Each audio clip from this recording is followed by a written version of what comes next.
Today I am joined by Marwa Soudi, an engineer, entrepreneur, teacher, and self-proclaimed tinkerer who claims she never uses instructions to build furniture. Marwa has a bachelor's in electronics and electrical engineering, as well as a master's in high-power lasers and metamaterial devices from Alexandria University. She has also earned her master's in educational technology from the University of Tartu. She later co-founded the STEM-centric company IdeasGym, which enriches the educational journeys of children in Egypt through project-based curricula. A lot of her work today is focused on this organization. Marwa is decorated with a lengthy list of awards, including but not limited to being a finalist in Miss Digital Africa 2019, being a World Robot Olympiad national organizer, and being selected as a Tony Alemelu Foundation Entrepreneur in 2018.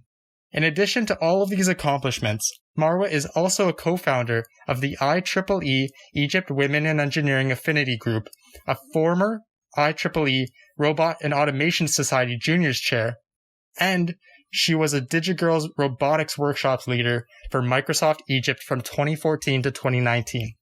As we speak, her and her team are working hard to develop a new e-learning environment based on constructionist principles, which she touches on a little bit later in the podcast as well.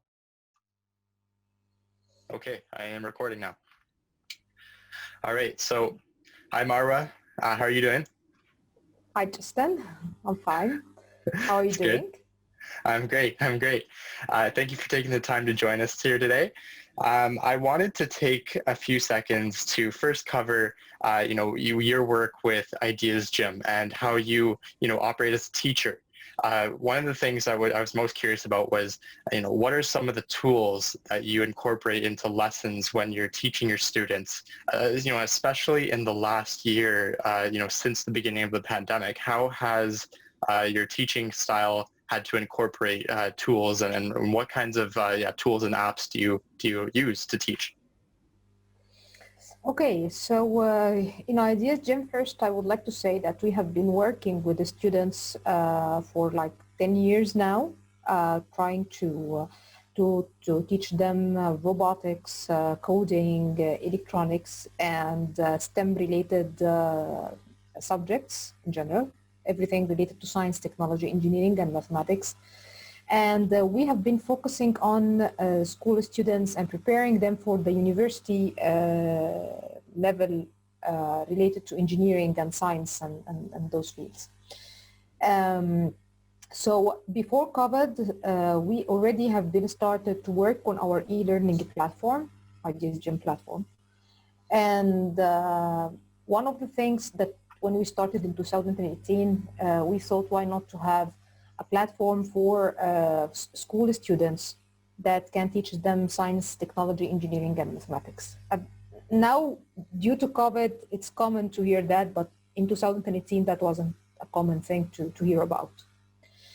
And we started to go to be like typical shooting videos, do the ordinary process of other platforms like posting videos and things like that. And then we stopped at a moment. We stopped and we thought that this doesn't sound good what we were doing. There is no real benefit for the students, and it's totally different experience than having the students in front of you physically and teaching them. And I think this is a trap that many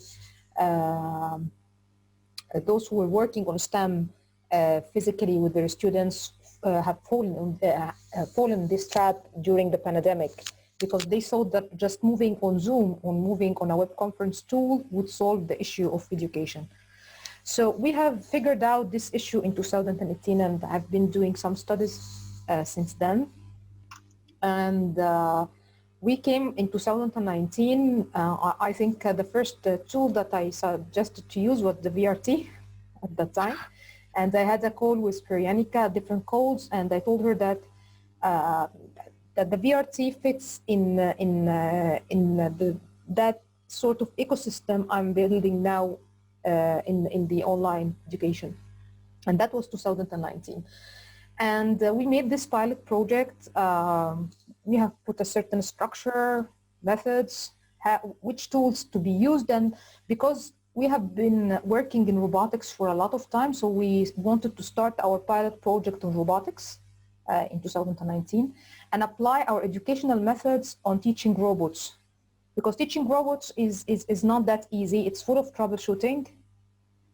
And to be able to teach it remotely needs a lot of skills. So at that time, before COVID, we wanted to teach robotics remotely for the students who wouldn't afford to have the kits at home, because the price of the robot kits is really high, and that was our focus then. So we built our platform, and we started to integrate tools as VRT, and we used the Zoom meetings as another tool as well. And we started, and this course actually got a lot of recognition after that. It won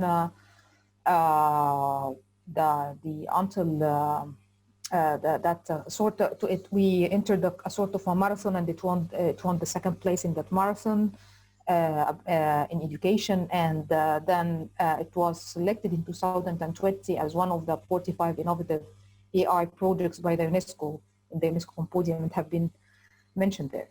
So that was our pilot project, and then we started to do apply the same method with other topics in electronics, in coding and everything.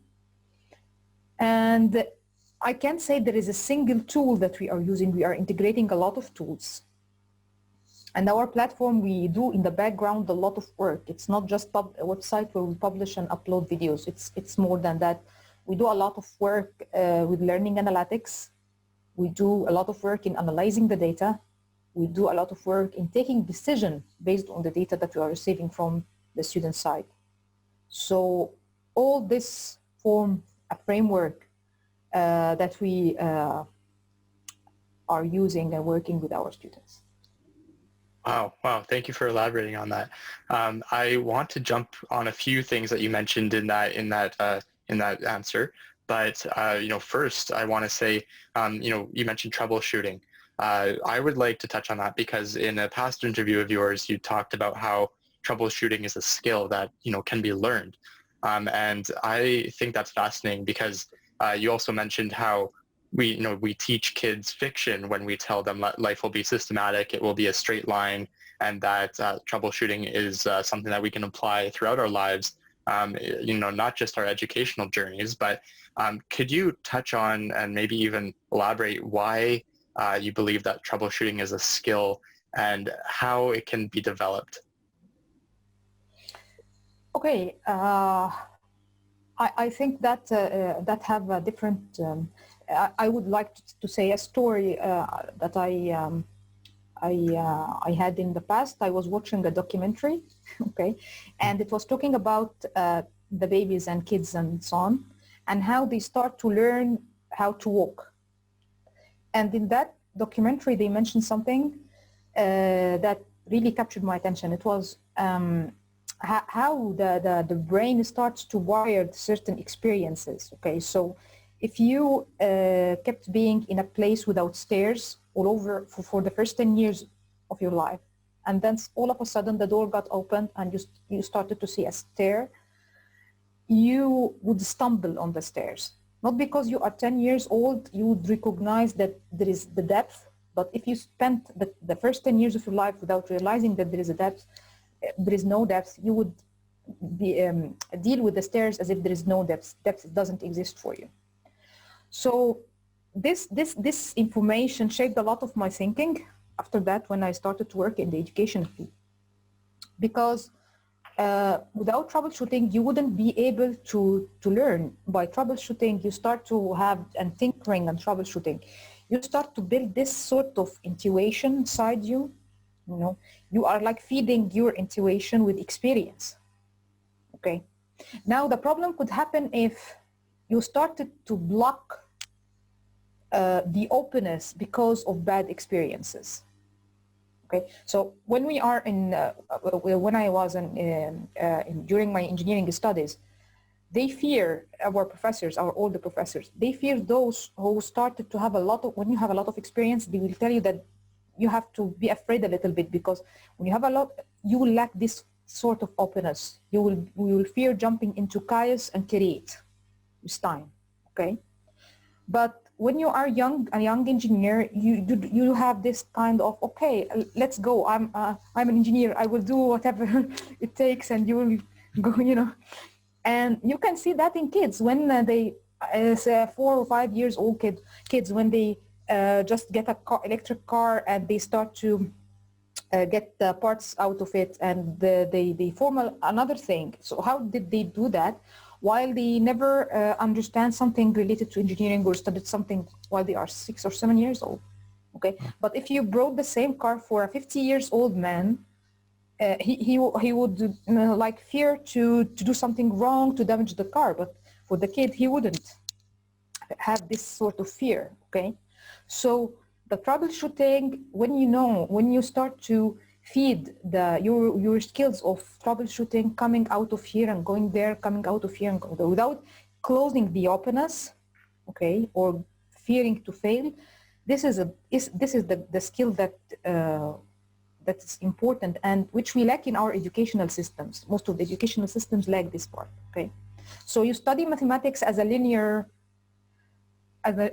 subject, not related to the word. We have students asking us, what is the relation between physics and mathematics, for example. Okay, so they don't understand. They maybe be brilliant in solving mathematical equations, but they don't have this skill to link the math to the physics, to understand why it's there, why we have the log, why we have the e, why we have the pi, why we have all those things. Okay, so most of the educational systems are just giving you equations to learn and to solve.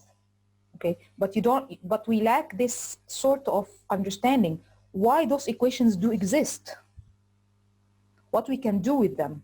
We fear the troubleshooting in the schools, So I think the rise of robotics in education and coding in education and this sort of activities, okay, since they started in 70s, I'm not talking about what we are doing now, but I mean, since Seymour Papert and his school of constructionism, which I believe in a lot, started this sort of activities with the turtle robot and so on, that was the aim beyond it. That was the mission, is to get you involved in the real world, out of the school imaginary utopian world that things are moving in a linear way. And I think that currently under COVID, we understand that things are not moving in a linear way at all. Everyone is now all of a sudden is facing uncertainty, and we have to deal with it. So this is life. Uncertainties are everywhere, but we were just blind, not thinking about it moving in a linear system. Absolutely, yeah. I agree with you. The educational systems, I can't speak to the ones around the world, but I know that here in North America, I was graded whenever I succeeded, not whenever I failed. I mean, it's always based on the rewards are based on, your achievements, never when you found a new way to fail at something, which is kind of backwards thinking. But yeah, and you touched on failure as well. And I think that your opinion on failure is really fascinating as well. I know I've heard you speak on it in a couple past interviews. I was curious, what role does failure play in the learning process for you? And is initial failure, can that be a constructive thing, or can it be a setback in the learning process? Just to elaborate on that, if a child were to try something and fail right away, do you think that would be more of a setback, or do you think that could be a better thing to fail immediately upon trying something? Okay, I think it's a relative issue, and it depends on the person inside and the environment of that person. Okay, I have a hilarious example related to this: women and pregnancy. Okay, so women suffer during pregnancy for 9 months and suffer in the process of giving birth for the children, and then they do this thing again and getting children again. Okay? Right. So it's a painful process, but we find ourselves could do this again because we know the fruits of it works. It's a process that works. It's worth to have a child. I mean, So it's the same for every person. So it's the same for other things. If you see the fruits of what you're doing, you wouldn't afraid to try, to fear. You wouldn't have this fear to try again and again and again. And once you win, you would have certain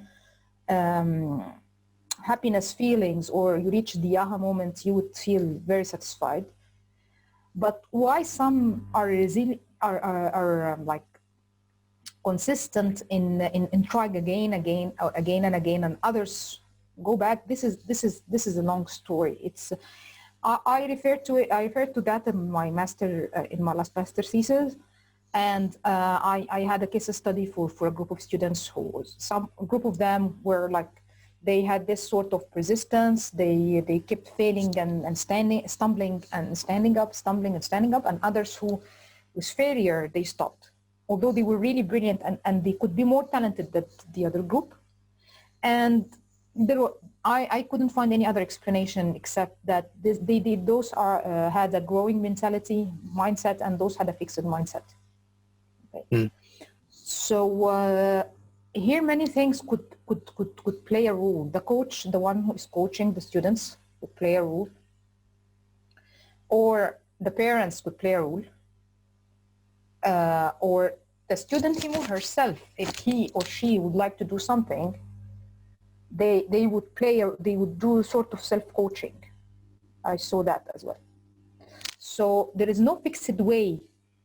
There would never be a fixed way of why people could fail and construct something from failure, and others don't construct something from failure. I mean, this is a sort of deep psychological thing, okay? And it differs from a person to the other. It differs from the childhood, how they got raised, the environment they are living in, the parents, the teachers, all the history, everything is at this moment of failure is playing a role, okay? The older trauma, everything is playing a role, okay?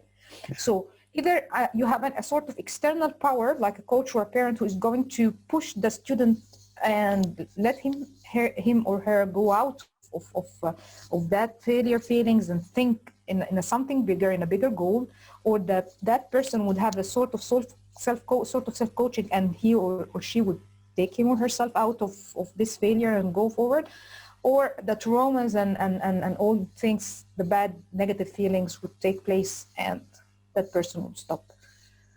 So but related to if we can construct it from failure, yes, we could, for sure we could construct it from failure.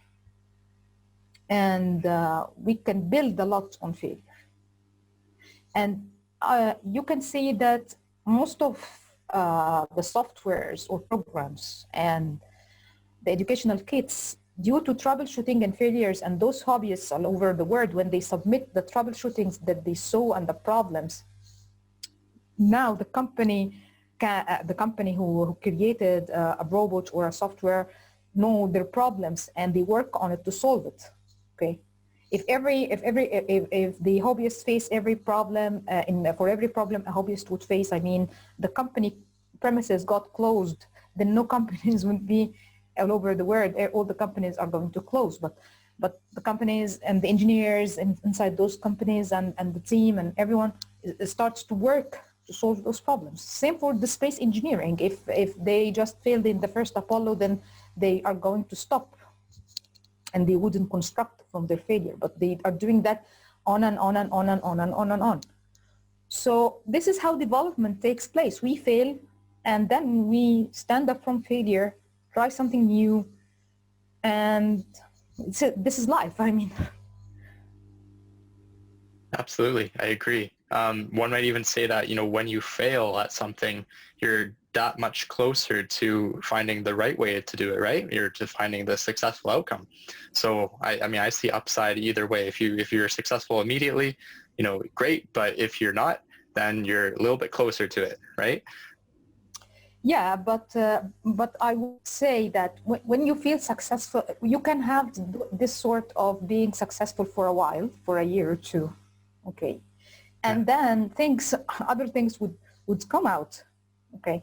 And actually in the startups community, many startups, I have been collecting reports about startups recently, and the startups who failed actually in the last couple of years. And I saw a lot of startups who have been seen as a sort of breakthroughs, and they collected a lot of money in the first year. And then after the first year, they have fallen after 1 year, just 1 year, after collecting millions of investment, they just collapsed. And what I see is like a pattern between those startups is they just went for the glory, okay, and now it's time for the troubleshooting, for facing the reality. And when it came for the reality time, the reality show, okay, they didn't know how to handle the reality, okay. So they went putting the investment in hiring a lot of people, marketing, booming. But what was going on the ground, the reality show wasn't successful, okay? The show failed, okay?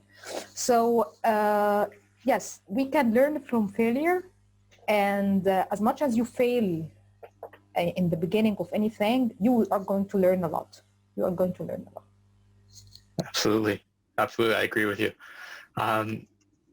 What do you learn from your students when you're teaching them about whatever, whether it be failure, when you're like as a teacher, as an educator, even as a mother, I know you have at least one child. Yeah. Yeah. One child. Yeah. So I know that you are this educator. You play this role in a lot of different areas of your life. What do you learn from whether it be your child or your students when they fail, or just as they're going about their educational process? This is a very hard question, actually, because, okay, first of all, when I enter in any educational experience, I don't see myself as a teacher as much as a co-partner in this crime. We are partners in crime. And as a result, I used to have friends who are like 3 years old, you know. They see me as the same as they are. We are the same age. When we are in playing with something to learn from, we are the same age. Same for my daughter, actually. She doesn't understand that I am her mother. Most of the time she's treating me that as if she is my mother. I am the child. But actually, what I can see that you can learn from the children always, I would say, the openness, that sort of openness of a trial. Why not? Why not to do so? Okay. And after my graduation, when I decided to work that was in 2006, I decided to work in educating electronics to children. That was my first ever start in the field. And I was a freelancer at the time. And when I went to one of the NGOs and I told them I want to teach electronic engineering to 7 years old students. And I'm going to take them from 2 different social backgrounds. So I went to a group of orphans in an orphanage and I told them, I give them this course, and other students from like middle class, and I give them this sort of course, okay? And people thought, okay, but you can never teach electronics for 7 years old students, how they would understand electronics, how they would understand all this. Now this is popular now, but I mean, in 2006, that wasn't that popular. But it was a success. The students understood everything. They understood Ohm's law. They understood the relations. They built circuits. They made applications with the sensors and everything. It was a Radio Shack kit which I used with them to teach them. And I can see here that I learned from them. They never feared. They never feared to try things. Okay. The problem comes now, the difference between 2006 and the current situation or the current generation, that they start to fear. There is sort of fear. Okay, although we have more technology. Having the tablets available and the mobile phones available all the time with the kids made things a little bit difficult for most of the school students, for most of the children, to move from the easy way of just clicking to something related to this sort of hands-on experience. Okay. And also there's something in the most educational systems, although there's supposed to be more openness, more freedom, the lack of the hands-on, the real hands-on, the engagement of the motor skills is causing a problem. Okay. So there is a problem in fearing to fail a little bit, if we are relating this to failure. And if the students are fearing to fail, the teachers would fear to enter in an experience that could fail with the students. So the teachers would like to walk beside the wall, as we see in Egypt, in جنب الحيطة. They want a peaceful road to move on. So they want to avoid troubleshooting as much as they can.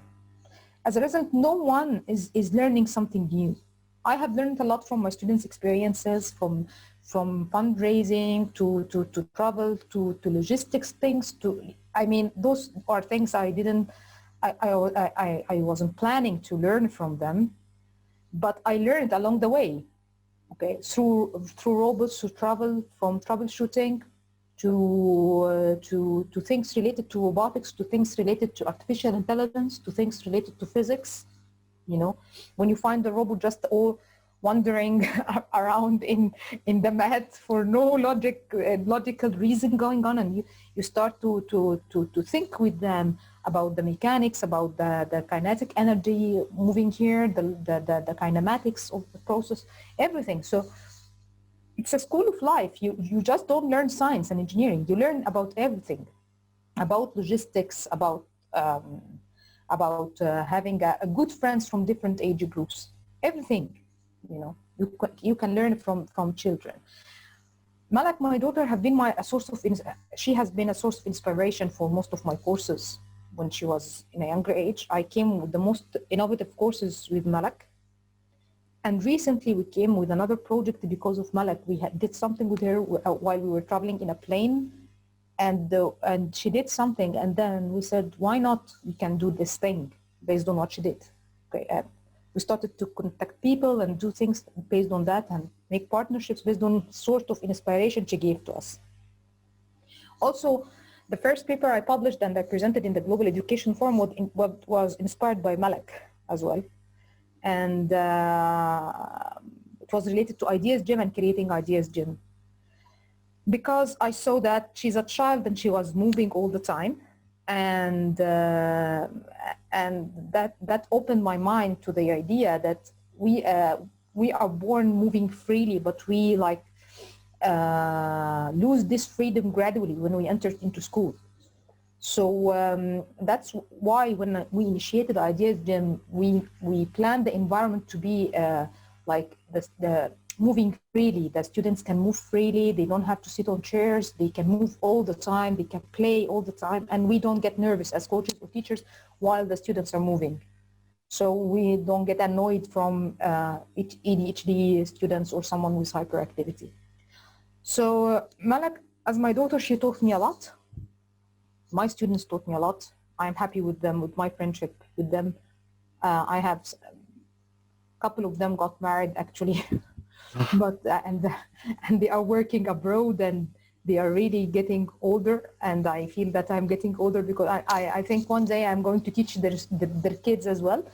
But it's rewarding to learn from them, to have them as a partners in certain stage of your life. Those who were just young, so young, just knocked your door with dreams and they wanted to do something, and you did something with them, and now you see them growing, having a children, building their own future and so on. This is really fascinating. No, I didn't know that, some of them were getting married now. I think that really speaks to, what a great teacher you are. You've been able to maintain like a long-term relationship with all your students. So I think that's really great. I'm lucky to have a good relationship with few of them, yes. Yeah. You talked about smart devices and smartphones and screens. And I wanted to touch on this because, I agree with you. When I'm using my iPhone, I feel like I'm not learning nearly as much as I did when I played with Lego or I played with, my toys when I was a kid, where I was actually, putting stuff together. Now I'm just swiping around on a glass screen. You talked about how, your daughter was using the tablet too much around the house, and it changed her behavior. You talked about how we're living in an age where smartphones and apps are becoming, I guess, too much of a crutch. People are using them too much and replacing all the foundational skills that we should be learning. Do you want to talk a bit about that? Maybe how can individuals balance the advantages, like how can one balance an advantage of technology with the drawbacks that we discussed a little bit earlier? What's your thoughts on that? Actually, I used to push my daughter to do things while watching the tablet, so the tablet won't be her main focus. She can tinker and craft, and she loves tinkering and crafting. And actually, I'm paying the price of this because my home became like a jungle when she starts to do things with her hands. It's a jungle, and she creates a lot of mess. Okay, but the only positive thing about the mess that she creates is that she's creating, and this is good. Okay, and then no one can give like a specific thing about the drawbacks of apps, because you would find hundreds of reports that I can get to you now from the internet telling you about the drawbacks, and another hundreds of reports telling you about the benefits. Okay. What we lack is reasoning, what to do when. And actually, many parents go for the tablets as a low-cost babysitter. One actually, I know someone who said that before. She said that working with the tablets is like having a low-cost babysitter.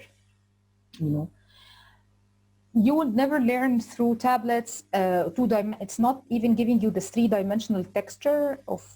You can't have this 3D dimension texture, and you just clicking. So this sort of dimensions is not going to be present in your brain. I remember something when the first time I entered to a computer science classroom in Faculty of Engineering, and the TA was talking about multi-dimensions, and they couldn't understand what he was saying. All I understood that we have 2D like pictures and 3D as 3D, okay?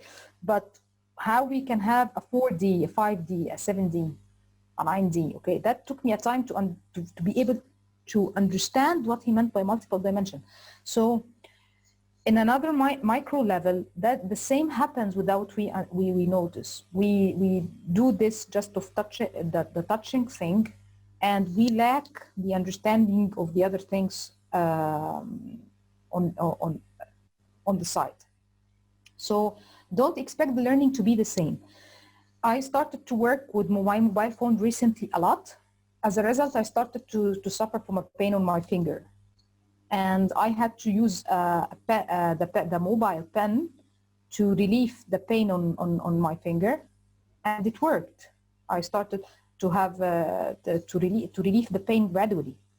So physically speaking, can we keep doing this touch a lot, doing this controlling our muscles for a long time, in reading, in playing, in doing everything, and our eyes just focusing on the screen? I don't think so. I started recently also to avoid looking to the mobile screen and getting most of the apps on my laptop, so I can have a chance to read them carefully. Yeah. But over time, just looking for a small screen all the time, working with it all the time became hard to me. Okay, so no one can say at the moment or be precise about the consequences of just clicking all the time, or because this thing is new. It's for 10 years now that we have the touch screens, like around for 10 or 11 years. So we don't have enough data about how if you started to use those things when you are 3 years old, what would happen to you when you are like 50 years old, But yes, I think we are lacking a lot when we are lacking this kind of perception of the 3D dimension of looking into nature, for example, and doing something with it. Absolutely. Why you keep imagining a tree using a virtual reality, and instead of going in a walk and have this sort of relationship with the tree, you know.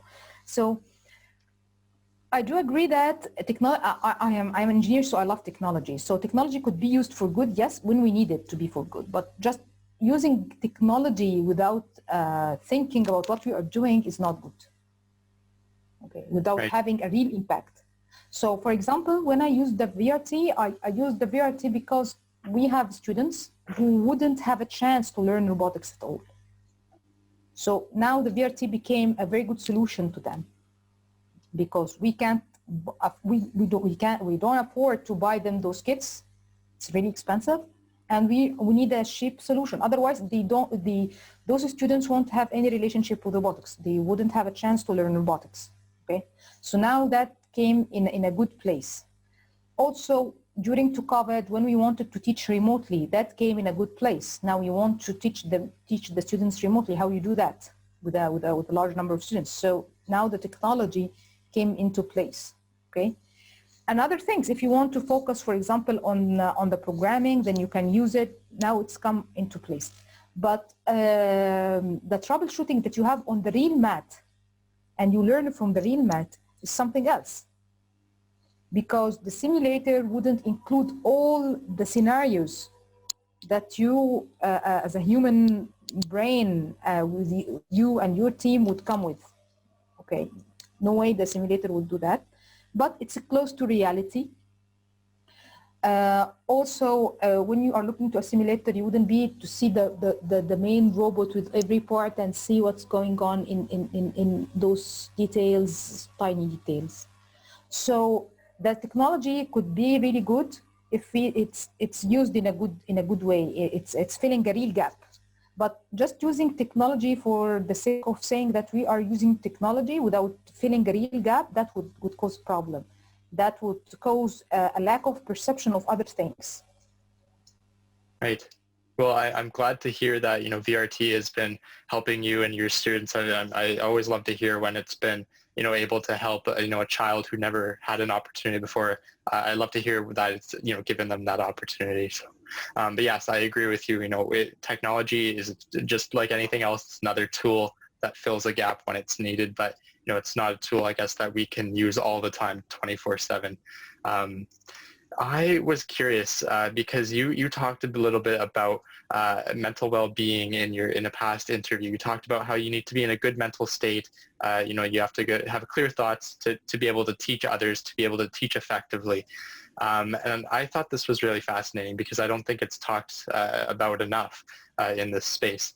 How are you able to I guess, combat burnout as an educator, especially in a remote setting where, teaching can be more draining. I mean, there's a lot of teachers on Zoom and on Google Meets right now who can't see their students face-to-face. They can't work with them one-on-one. So how do you get yourself in a good mental state to be able to keep going and teach your students effectively?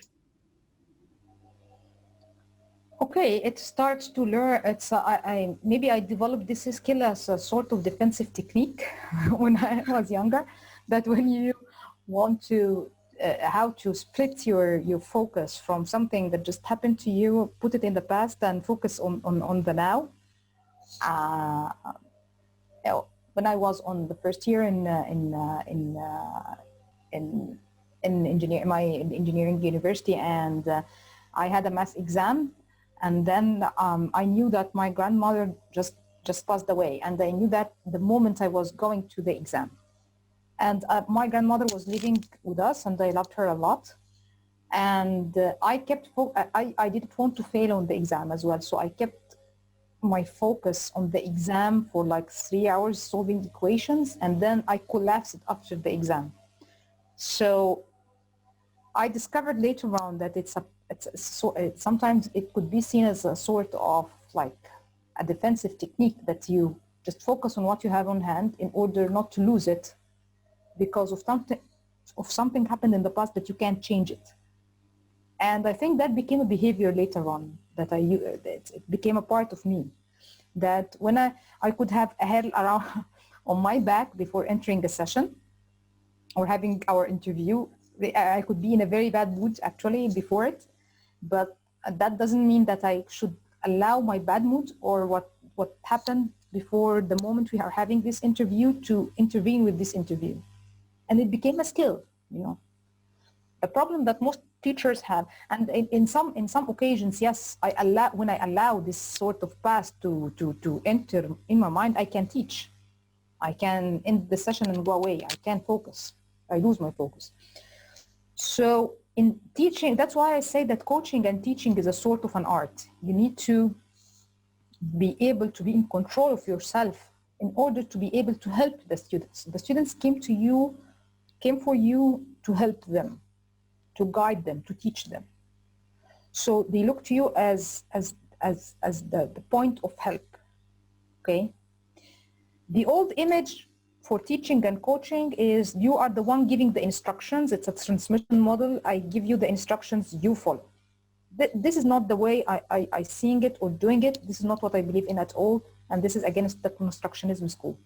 What I am saying is you are there to give them the feelings of security a little bit so they can develop themselves emotionally and pass their tasks. Okay, this is your job or my job as a teacher, to build the scaffolds for them, to take them from point to a point, and to help them reach their goals.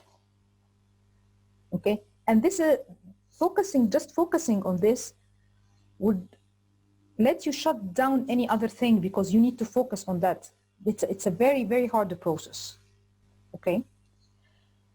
The easier way, I think, and which brings sadly a very negative vibes to the room between the teachers and the children, is the transmission model, is to keep pushing the instructions all the time and judging the students all the time. What I mean by that, I'm going to give you the tasks. It's your responsibility as a student to do everything from A to Z. And by the end, whatever you come out with, the outcome you are going to bring me, I'm going to judge you. Okay? So the point is, I'm going to say that this boy is not good because he did his homework. This girl is not good because she didn't pass the following test. I'd start to give judgmental comments. Okay? Now, I'm against this. What I do, and what we do on the online is I go to stand in your place and see why you did that, why you failed this test, why you didn't pass it. I need to know the real reasons, okay? I would like to know if there was a problem in the internet connection. Do you have an accident? Did your parents are not at home and left you and you feel sad and you were crying for the last like 7 days, okay? Or you have been really not, the studying wasn't a priority for you and you were playing, okay? This is something that we could consider, but this is not the first thing to come with, to say that, okay, that person is not good. And above all, I need to make sure that what I taught you, what I was requesting from you was clear to you. Because many teachers think that they are saying something clearly while it's not clear at all. It's not clear except for them, but not clear for the parents, not clear for the students, not clear for anyone except them. And it's a trap that most of engineers fall in. And when we get graduated, they tell us, okay, good, you are a good engineer and everything, you have studied for 5 years, congratulations. But make sure that when you are going to talk to the society, you lack a lot of skills because you have been focusing on equations all the time. And when you go to the business, for example, switching from being an engineer to an entrepreneur, you need to learn a lot of skills for how you are going to communicate what you want to say to the others. You are talking in equations, abbreviations, and I do this still till now. I do the same mistake. I sometimes talk with a lot of abbreviations, with buzzwords, because you talk without noticing that the one in front of you might not recognize what you are saying. It's a trap, but you need to so it's good if you do that to understand, to be aware of it. And when you are aware of it, you would make a lot of effort to see if the other person in front of you really understands what you are saying or not. The stress coming out from the remote teaching during COVID is we want the same setting of being face-to-face to be applied on the remote settings. We want to take the same system and just throw it on Zoom, on whatever tool we are using. We want to have the same settings. And we are keep inventing tools to mimic our presence. So we keep having avatars on the ground, here and there on tools with avatars, I mean, to make sure that as if we are there and presented and so on. I think all those things are not valuable that much, don't have that much value, because if the teacher, him or herself, is not presented from inside, whatever tool that you are going to bring on the ground wouldn't make him or her presented. If your soul is not presented, your soul not to it, your tone is not presented, your focus is not presented, so you can analyze and understand what every student is saying or doing, then tools wouldn't help you. Technology wouldn't help on this scenario. And we can see this in the radio programs. Radio programs have been successful for many years without such fascinating avatars jumping here or there. And you can get connected and build feelings or bond with an anchor and adjust your timing to his or her program, to listen to him or her and get in contact with them, okay? Without having any sort of avatars or any sort of fascinating technology. And this is because you feel that this anchor is presented for you. You feel his soul is presented for you, and you feel that your soul is presented for him or her. Although in the radio, things are more difficult because you are not presented for the other side, unless you are going to text them or sending them something. So this is the problem. It's a problem of presence. If we are not presented and we are more judgmental than being like, I want to judge you more than I want to help you, in simple words, then the problem and the hassle would come here. The parents would get angry and would send a lot of emails to the teachers. The students won't move forward and they would get bored and things would like become hell by the end.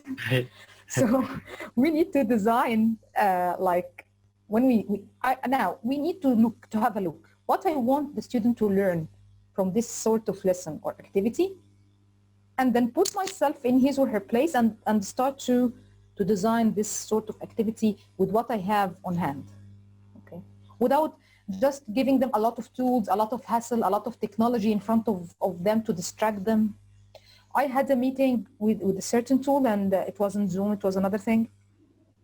And the other colleague, it was a meeting for adults, and everyone was happy with the meeting, except me actually, because I suffer from migraine, and I have this sort of headache attack.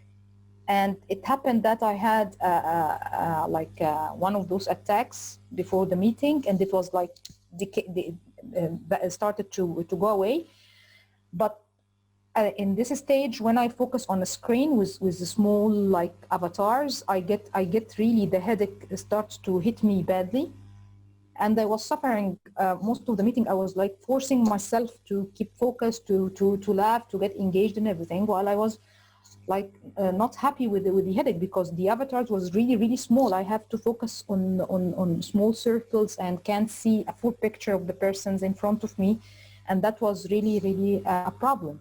So I was thinking, if a student who get irritated or from screens, those students who get irritated from screens would suffer if they used similar tool, because the small avatars is going to distract their attention.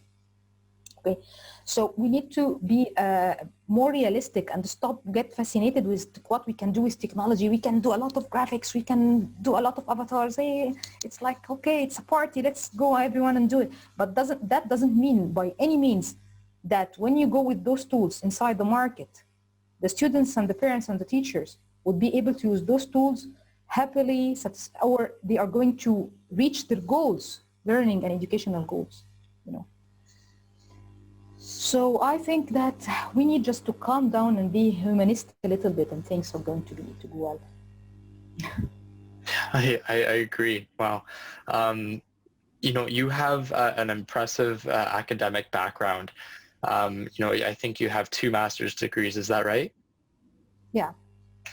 And one in basic communication and the other one in educational technology. Oh, wow. Yeah. Wow. Yeah, well, you've probably had a lot of professors and teachers at this point. I was curious, you mentioned earlier that you had arguments with your professors. You would, argue back and forth with them about, their teaching style or whatever it may be. I was curious, could you elaborate on what exactly you would argue about and how you take those like how you decide to teach differently in your own classroom today because of those arguments? Luckily, whom I still remember are the teachers who were teaching differently, not the others who were teaching in a traditional way. So those who taught us differently are those who I still remember their faces, their names. I still contact them. I found them and I contacted them. And what I liked and what they were doing, they wanted to do something different. Okay, they have students in front of them, and they always came with something saying, why not to teach differently? Why you should be a boring teacher, a boring teachers just giving you science in a boring way or mathematics in a boring way. And I have this story from for one of my teachers whom I just contacted him recently to thank him. He's an old man now, and I contacted him to thank him. I found him on Facebook, and I was so happy to find him and to tell him what I have done. And that man changed my life, because when I was in the 4th grade, he came with a poster with the Nobel scientists who received Nobel. And he said, who would like to be with them one day? Okay, and for me, he opened a Panadora box. I raised my hand and I told him, yes, I want to be with those in this poster. So he said, okay, those who are interested to join, to be like those in the future, come and join the science club. So if you think now from this teacher perspective, okay, why he did that? There are other science teachers didn't take the lead at that time to do something similar. They didn't want to do something that could bring headache to them. But he took this initiative, okay? And this initiative opened Pandora box for like 4 of us, 4 girls of us. And I started my tinkering journey from there. So you could start something because you are passionate. He had this sort of passion that he wanted to try something with the students, and it went over and over there. What I used to argue with my teachers was related usually to mathematics and physics, especially in the field of mathematics. I didn't like the idea of teaching mathematics in the way it was taught. Okay, so for example, why we study imaginary numbers. I don't know if you are familiar with imaginary numbers, or most of the audience would have this experience of imaginary numbers. But you keep studying things like you say, you study the whole numbers 1, 2, 3, 4, 5, and then after a while they tell you that there are the fractions, okay? And after a while they tell you that there are negative numbers. There is -1, -2, -3. And after a while they would tell you that there is the I, the imaginary number. And you take the circle, you take the trigonometry, you study the tan, you study the sine, you study the cosine, you study all these things. And after you get graduated with A's, you wouldn't be able to relate all those things together, okay? If you succeeded to be a communication engineer, as I did, then most of those things would be able to relate to you when you are in the 2nd year of communication engineering, not before this. So why I have to study all those things inside the school without understanding why I'm studying them? What are the real applications of those things? Why they came up with those equations actually? And when they teach us that the drive of a certain equation, you just take it as a rule of thumb. You have to move from step 1, 2, 3, 4, 7. This is how that scientist came up with this equation, and you have to follow those steps.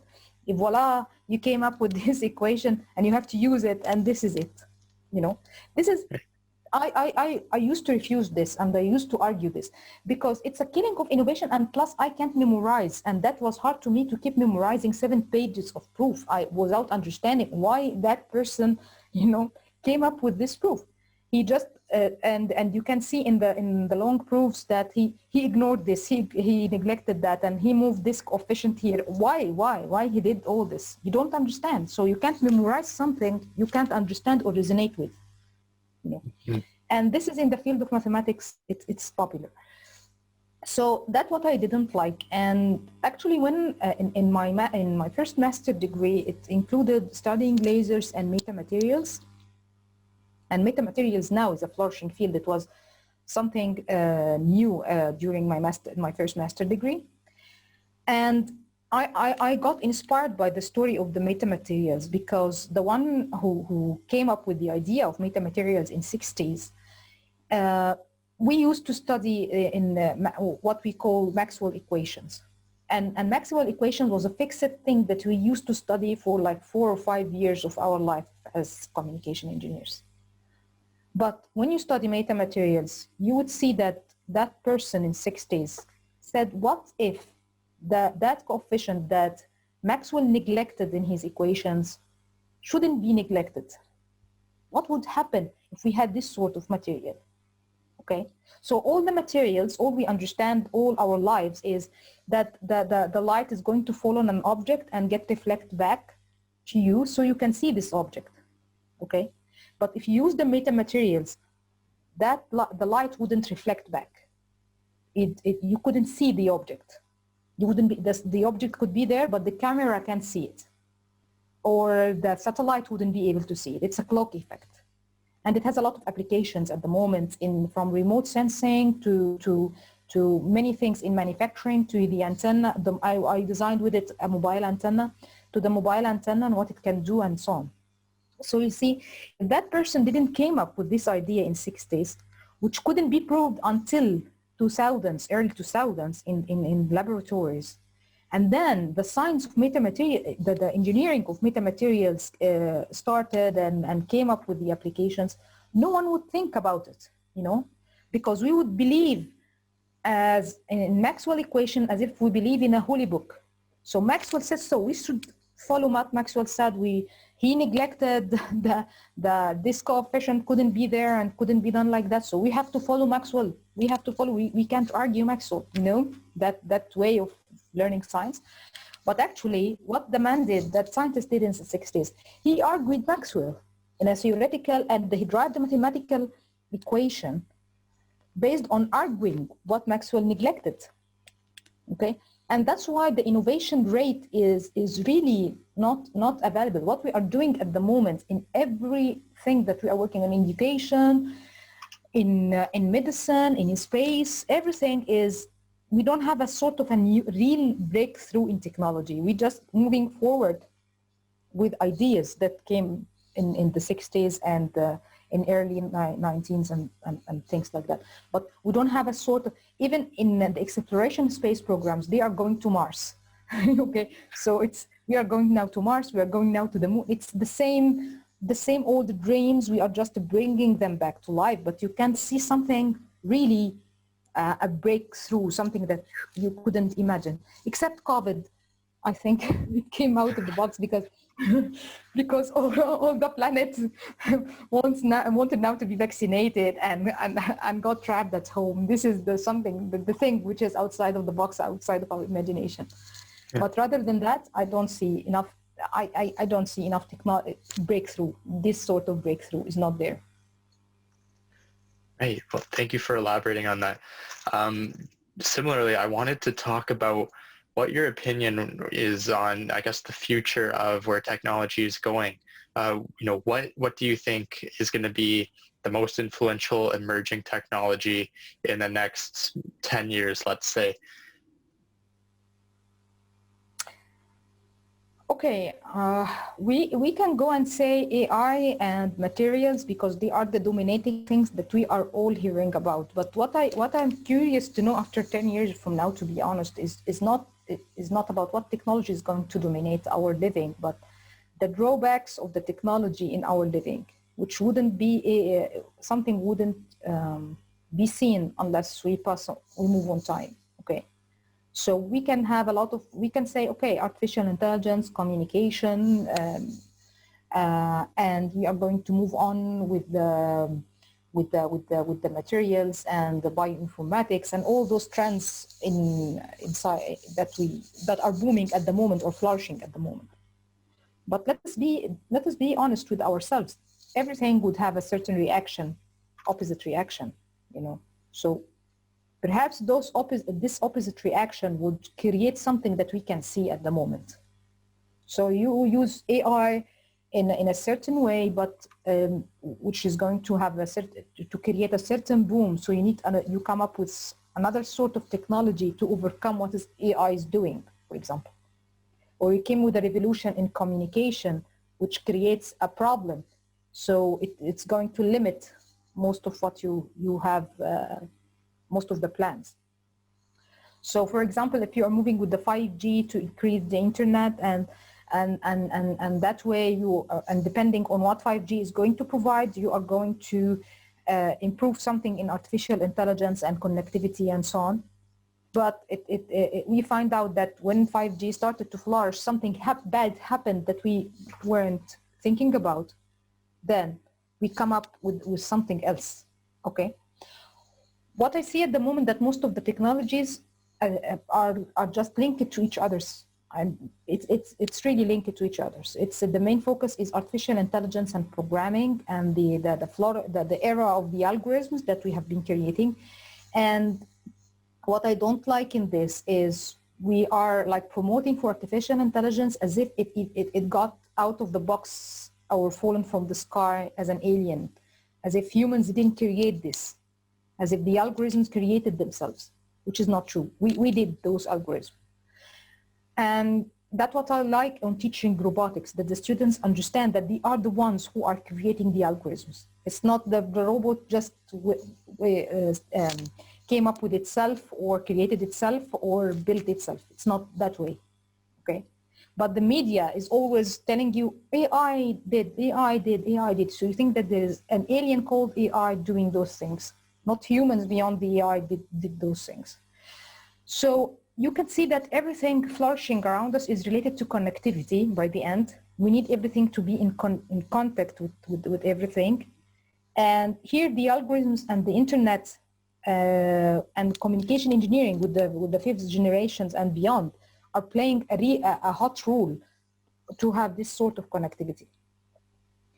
And that's what creates and brings to the ground more smart devices, more connectivity, more devices for connectivity. You want to be, for example, the Internet of Things, you want to be connected with your refrigerator. Alexa, you want to be connected with everything at your home and find Alexa talking to you, and all sorts of things. So if you think about it, you don't find by the end a unique technology coming in place. We find by the end that we are integrating the current technologies and having a sort of a new service provided by those technologies. Like, for example, as I said, by the end, it's like combination of machine learning and connections and internet and so on, and you go ahead with something new. So this is for the next 10 years. I think we would keep doing this. And we need not to forget that by the end, the giants who created or who controlled the data in the last 10 years are still there. So if there are startups coming out working on those things, they would have funded from Amazon, from Google, from Facebook by the end. So it's the same play. We are feeding the same pot. We are feeding the same pot on and on, and we are working on the same place on and on. So nothing would change in the next 10 years unless a reflex, an opposite reaction came, something that we couldn't, something out of risk, you know, Newton's law of for every action there is a reaction. So if we say, imagine that all what we have been doing now is a sort of an action, that sort of reaction happening that we can see at the moment would happen and would have create this sort of disruption in what we are doing at the moment. Other than that, things are moving on the same way. I know this is not the traditional answer for your question, because people used to say, okay, I understand this, but I am a little bit realistic around it, because yes, artificial intelligence is booming. You can't stop it. You can stop you can stop it by any means, because there are other companies pushing it, business pushing it, politics pushing it. So it's not just about creativity pushing it. It's about the agenda around pushing it. Okay. So let us be realistic. Creativity is rare at the moment because most of the companies and technologies are working in a sort of a system, a big system working together to push certain technologies in our planet. But to have something creative and disrupting, that would come outside of the box. I don't know if it would come in the next 10 years, something would happen in the near future, beyond the 10 years, beyond the 30 years. Nobody knows, I think. Well, I really love that answer. I think that you're right. You know, with every action, there is an equal and opposite reaction. So I think that we're still feeling the repercussions of, you know, technology that was introduced 20, 30 years ago. You know, it's an ongoing process where we have to keep dealing with the new creations, right? I want to be respectful of your time, so I'll only have one more question for you. I was curious if you could get one message out to, you know, all the teachers, your students, you know, any educator. If you want to get one message out to them, if you could reach everyone just by saying it out loud now, what would that be, and what would you say to them? I would say that they are not alone in this world. The world is full of troubleshooting. The world is full of failure. No one is winning all the time. No one is failing all the time. We need to have this in mind, okay? And failing doesn't mean that the end of the world. It doesn't mean that we should lack openness to the future. We shouldn't shut our hearts, not our minds, our hearts to go forward in the future. Okay, I have a lot of older students who are now in universities, and they suffer from depression, for example. I'm in contact with them just to encourage them, give them some hope, because they saw something good in themselves. They saw that they are good, but when they went to the university life, they saw that nobody appreciated them. Everyone is judging their efforts. Okay. And that created a sort of depression. For the teachers, it's the same. Many teachers now at the moment, they see themselves as burning candles. They are doing many things, a lot of effort, trying to improve the students' life, try to satisfy the parents, try to satisfy the schools, try to satisfy their families, because they are humans. They are not just teachers outside of the world. They have their own world.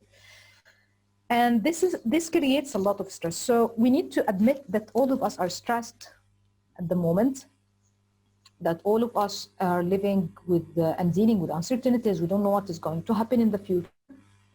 And because we are all like that, we need to be a little bit patient and take very, very small steps, very, very small steps. It's not a problem to have those sort of small steps.